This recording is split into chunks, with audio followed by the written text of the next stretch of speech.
In 1995, Judge Dredd entered the world of cinema in his first theatrical movie.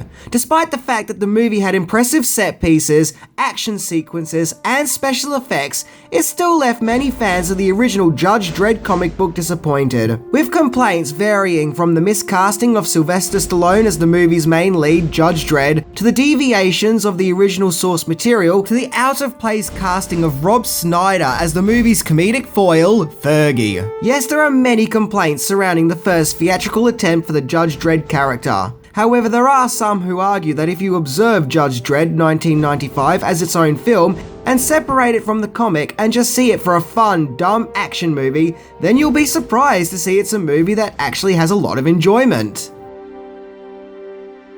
So today, we are going to explore the full extent of the lore by looking into 10 things that you didn't know about the 1995 Judge Dredd movie. The movie where Sylvester Stallone uses weaponry called double whammy. Double whammy. Double whammy. So, yeah, let's check it out.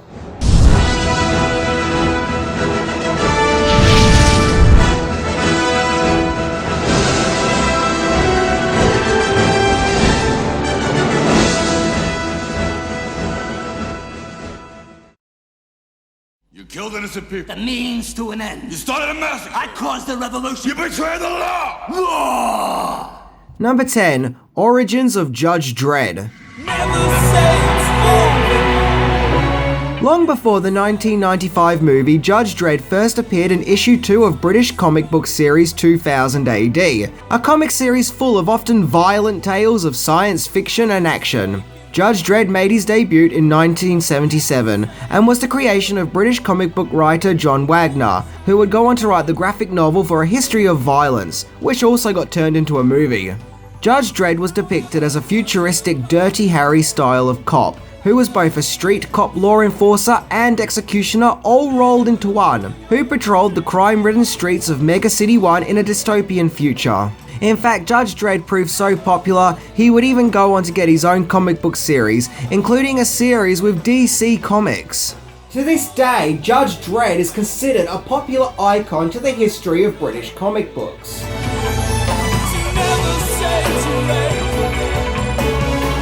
Number 9. Judge Dredd's director designed a poster years before directing the movie.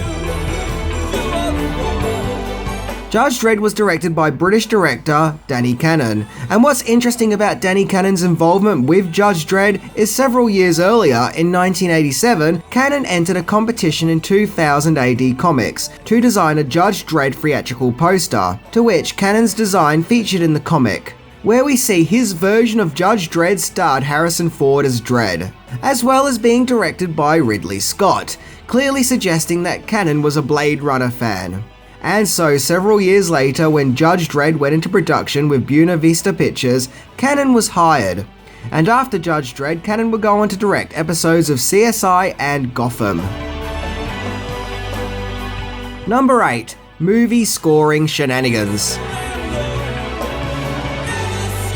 The struggles that took place with scoring Judge Dredd has become the stuff of legends. Originally, future James Bond composer David Arnold was set to score the movie, having previously worked with director David Cannon. However, he left the project and was replaced by movie scoring legend, the great Jerry Goldsmith. And although Goldsmith scored several pieces of music for Judge Dredd, he ended up having to drop out of the project on the account that the movie's production was dropping further and further behind, and Goldsmith already had commitments to the movie's Congo and First Night that he had to work on. Goldsmith, however, showing no hard feelings, gave the production the main theme that he had composed for the movie to be used in Judge Dredd's trailer. So to make up for Goldsmith's departure, the equally talented Alan Silvestri was then brought on board to compose the movie. Silvestri previously scored Back to the Future and Predator, and his music is definitely one of the highlights in the movie. It's action-packed, energetic, and sounds heroic, and generally has a fun, magical feel about it. Number 7. Merchandise. So to coincide with the release of Judge Dredd, there were several merchandises released to help promote the film, including 2 novelizations, one aimed at children and another aimed at older readers. There was also a comic book adaptation based on the movie. Yeah, that's right, a comic book based on a movie based on a comic book based on a comic strip. We have entered full Inception mode here. The comic was fair enough, yeah, it retold the movie and did its job, and the illustrations do resemble the film just fine. However, the merchandise that people probably remember the most was the video game, which was released on Super Nintendo, Sega Genesis, Game Boy, and Game Gear. The game had a run-gun gameplay where gamers get to play as Dredd, where they could decide to either arrest or execute criminals. What makes this video game so interesting is for some of the backgrounds, actual sets from the movie were digitized, whereas other backgrounds was based on the comic books, making the Judge Dredd game a weird hybrid of both the movie and comics. Hey, it's a hybrid! Number 6. Marketing Judge Dredd. So as we all know, the movie featured Hollywood heavyweight Sylvester Stallone as Judge Dredd, and I can't help but feel like this led to the creation of 2 different theatrical movie posters, of which one focused more on the Judge Dredd aspect, and the other one which focuses on the fact that the movie stars Stallone. I like this one better, it's cool and slick and better represents the movie, even if Stallone's mouth looks as though he has just eaten an angry sandwich. And in fact, I think the Japanese variation of this poster actually looks better. Come on, look how cool that looks. Then we cut to the more Stallone-orientated version of the poster. I don't know, to me this one actually looks like it was put together by someone who doesn't really know anything about Judge Dredd or read the comics for that matter. That, and it just looks like a generic Sylvester Stallone action movie. I mean, if it wasn't for the title, I probably wouldn't have even known it was Judge Dredd. Is it just me, or does that poster look like it could be a sequel to Demolition Man? Number 5. Original cast and director. In order to successfully bring Judge Dredd to life on the big screen, the production had to look for a visionary director who was able to pull off the action and science fiction set pieces. After the success of Bill and Ted's Bogus Journey, that movie's director, Peter Hewitt, was to direct Judge Dredd, and Arnold Schwarzenegger was to star in the lead role of Judge Dredd, with further claims that both Michael Ironside and Christopher Walken were considered for starring as the movie's main villain, Rico. However, as the movie's production went on, Hewitt left the project, to which the Coen brothers, Richard Stanley, Richard Donner, and Rennie Harlin were considered for the director's chair, all of whom turned it down. Danny Cannon was hired because Buena Vista, who distributed the movie, were impressed with his movie, The Young Americans. When Schwarzenegger proved unavailable for the movie, Sylvester Stallone was cast, as he was also a big-time action movie star. Number 4. The safety woes of Rob Schneider.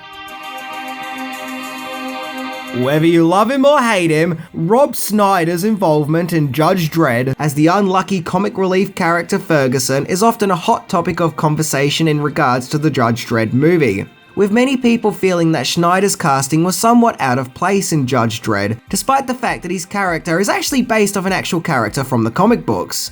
However, according to Schneider, originally Joe Pesci was offered the part, and when he turned it down, Schneider was offered the role of the comedic foil, which would have actually made sense, as Schneider had previously starred in another Stallone movie, Demolition Man. However, making Judge Dredd was not all fun and games, as when filming the scene where Dredd and Ferguson are running down an air vent with a fireball behind them, Schneider claims that while filming the fiery scene, Sylvester Stallone was given several layers of fire retardant on the back of his costume in order to protect him, whereas Schneider was given none whatsoever.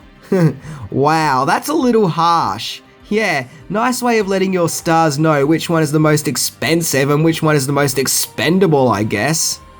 And to make matters worse, Schneider even got seriously injured on the first day of shooting by falling down some stairs. Wow, that guy did not have the best of luck. Number 3. Filming locations. Despite the fact that Judge Dredd has a huge Hollywood cast led by Sylvester Stallone, along with its state-of-the-art futuristic world that it depicts, you may be surprised to know that Judge Dredd was filmed in rainy old England. Well, Shepperton Studios in Surrey to be precise.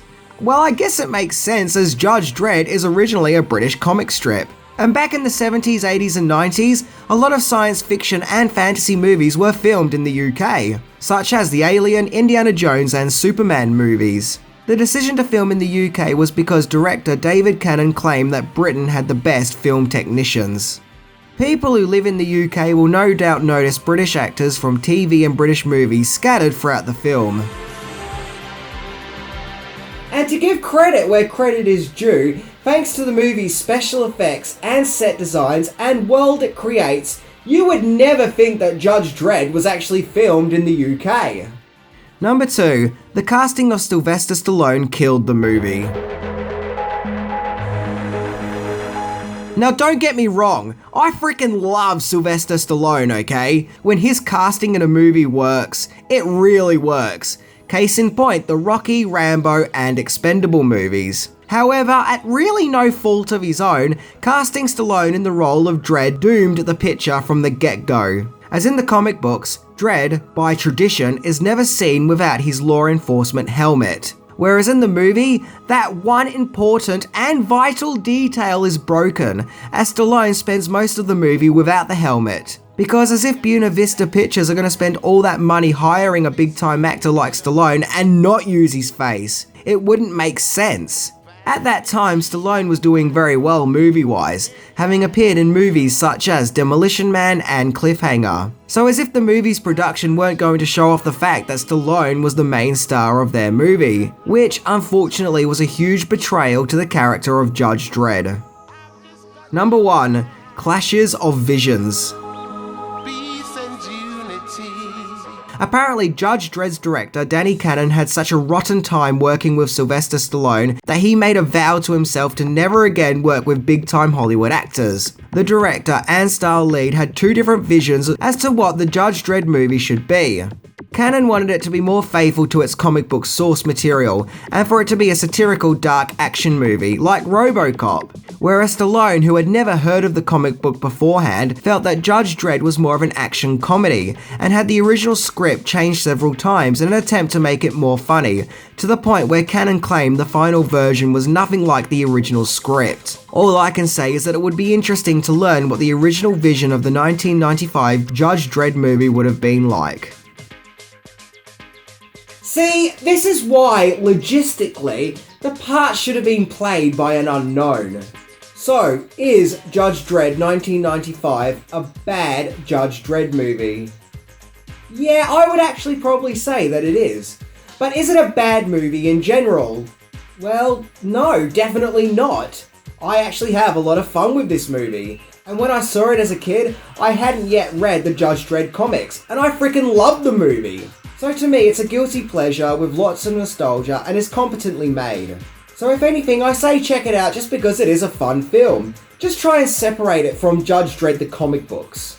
Anyway, I'm Minty, and to all those people in the comments section who are going to say they don't like this movie, I knew you'd say that. See ya!